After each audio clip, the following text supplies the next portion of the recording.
Hello Mavericks, me Mr. McBride. Hope you guys are doing well. I wanted to make a video to give some tips and to reveal a solution for those that do not have paints. So if you don't have paints, I figured out a really cool way shared with me by another art teacher about how to paint using markers and tinfoil. And if you have a brush, that will be awesome, right? You need a brush to paint. So brush, tinfoil, or aluminum foil, and markers, and you can paint, and I'll show you here how we'll do it. So one quick note before we move any further. The thing that makes it work is that these are the washable markers, so it doesn't have to be Crayola, but so long as they're washable, then they should be something you can paint with. So all there is to it is that you have to get the tinfoil, and then you're going to make a layer of ink, and you're going to place it down there. And because it's tinfoil, it's not going to soak into the ink. It's all going to sit up on the top. And then the strategy goes, once you put a little bit of that ink down, I'll place my marker right here. Now I can take my brush, and I can just scoop that on up. See, my brush is thirsty, so it's taking all that ink. I'm going to take that, and now I should be able to push it across the page, and voila, I'm a painter. Now, this is ink, but it kind of acts like watercolors because it's washable.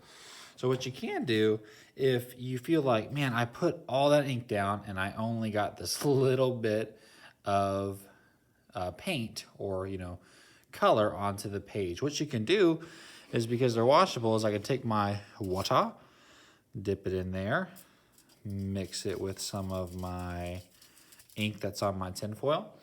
And now, just like a painter could, I can take that ink and I can make it go a lot further, right? Because they're washable, they dilute in water, or they get thinner in water, and I can take that and I can move it around and press it. And it works just like paints, guys. It works pretty well. I like it quite a bit. So play around with this, have fun. Notice that every time I add water, the color gets lighter and lighter. That might be a really cool thing if you want to do what's known as a wash. So if I want to take that color and I want to push it all across the page, and I want everything to just be a light tint of green, well, that's awesome. It does its job quite well. If you want a dark color, though, you might have to work a little bit longer and rub a bunch of ink on there, paint, rub some ink, paint. It takes just a little bit longer. You can also blend colors, so we'll move away from my weirdly shaped green flower to my weirdly shaped giraffe dino guy with a hat. So for my dino guy, I think I'm going to try, oh gosh, let's see. I'll go ahead and do blue and yellow, and let's see if we can get some sort of green on the page. So I'll go ahead and do some blue. Some blue, lovely color, one of my favorites. Put some blue down on the page, and I'll put some yellow.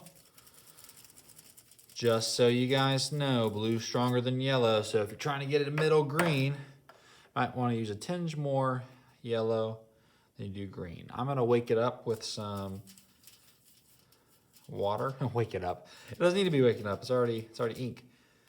But I want it to go a little bit further, so I'm going to put some water. I think I'll pass over all those things. I do notice, though, unlike some other mediums, like with actual paints, they won't mess with the crayon that I put down. This seems to mix with some of the crayon, so just keep that in mind. It isn't so bad where it's super dirty, but you might want to consider not rubbing the crayon not rubbing the crayon lines as best you can, especially if you have it colored in like that. I wouldn't touch that. That might make it kind of dark. All right, got my yellow. Add some blue. I don't need hardly any blue at all, so I probably put way too much. You have to forgive me. So I'll take just a little bit of that blue. I might even mix it on the page. Look, hey, you can mix it on the little tinfoil.